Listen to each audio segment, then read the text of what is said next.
Hey guys, and welcome to this video. In this video we want to find the value of this expression. 6 minus 4 times 6 minus 4. Are you ready to solve? Let's go ahead and get us started. 6 minus 4 equals 2. And 2 times, again we have here 6 minus 4, which equals 2. 2 times 2 gives us 4. But this answer is not correct,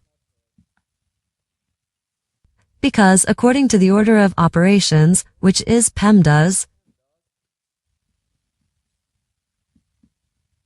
P stands for parentheses, E stands for exponents, M and D stands for multiplication and division, and A and S stands for addition and subtraction.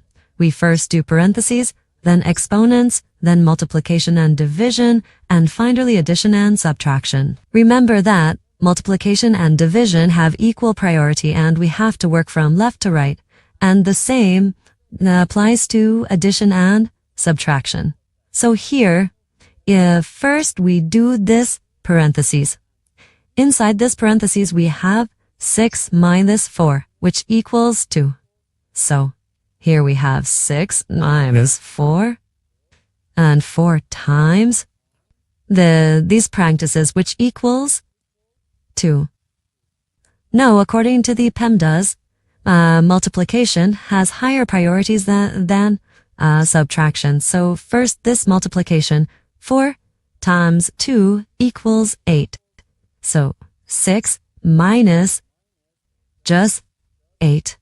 And 6 minus 8 equals negative 2. So our final answer to this problem is just negative 2.